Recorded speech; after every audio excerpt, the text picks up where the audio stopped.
Obulwadde bwa Nalubiri oba sickle cells bulwadde bwansikira n'obutasiigibwa wabula obulondoola omusaayi ng'ababulina babujja ku bazadde baabwe.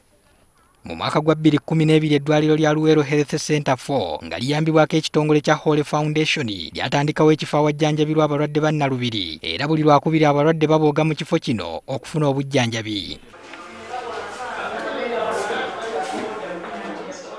Okusinziira ku basawo mu ddwaliro lino bajjanjaba abantu abasoba mu 1200 abalina obulwadde buno. Olunaku olwokubiri olumu bwetu tufuna abalwadde 63 ate nga twali tusuubira abalwadde 23 olunaku olwokubiri. Disitulikiti zonna essatu tulina abalwadde 1200. Asifan Nalweyiso omutuuze w'e Kasana Pida mu disitulikiti y'e Luweero y'omu ku abo abeeyunira eddwaliro lino. Ono atobye ne muwala we Sharon Naabasirye gwe yazaala n'obulwadde bwa Nalubiri. Naabasirye ne nnyina Nalweyiso kisinga okubennyisa emitima kwe kuboolebwa olw'obulwadde buno. Nensitula omwana ne muleeta ew'omulenzi gwe nali nayagala. N'aŋŋamba bo mu famire yaabwe tebalabanga na kuwa sickle cell. Yaŋŋamba namuleetera ebisiraani mu famire era ye omwana tamumanyi. Buli w'ogenda bakugobaganya bagamba genda eri twala eri ebirwadde byo begamba nga gwe mu banno toyala. Kyokka n'okufuna obujjanjabi mu ddwaliro bulijjo tekubadde kuzannya n'akwagala gye bali. Ng'owagenza olina ekikuluma omanyi ogenda vaayo n'eddagala ne bakuwaako obukerende ne bakuwaako akasaketi kamu ne bakugamba eddala teririiyo nga lyakugula ssente tewali. Olumu n'ogenda ku ddwaliro nga tebaliyo abo abasawo baffe. Abasawo abalala betusangayo oluusi tebatumanyi nnyo. Waliwo n'abalwadde abalala abeezooba n'ekirwadde kino abatubuulidde bye bayitamu. Omusaayi gwa sickle cell ogukebera gwa ssente. Tebateerawo free of charge kintu kyonna kyonna.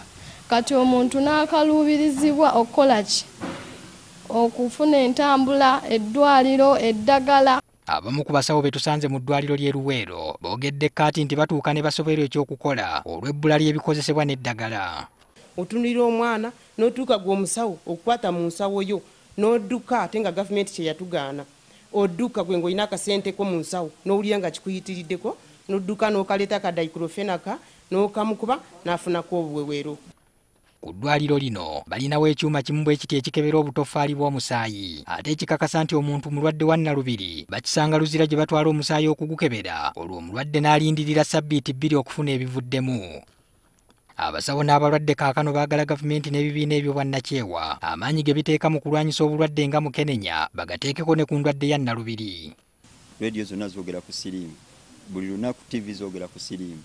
Twena ffe twagala buli lunaku sickle cell ayogerweko ku TV, ayogerweko ku radio. Afune eddagala lyabwe nga weeriri kubanga omulwadde wa siriimu tasussa kumala nnaku 3 nga talina ddagala. Ate ng'omulwadde wa sickle cell asobola okumala ennaku 5 n'amala n'omwezi nga tafunye.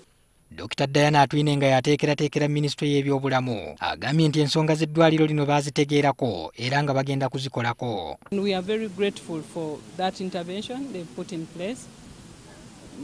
If they need medicines, we are going to go back and see what they need. Okusinziira kwa alipoota ya Uganda Demographic Survey ya 2016 abaana emitwalo 2.5 be bazaalibwa n'ekirwadde kino mu Uganda kyokka ng'emitwalo 2 ku bano bafa nga tebannaweza myaka 5.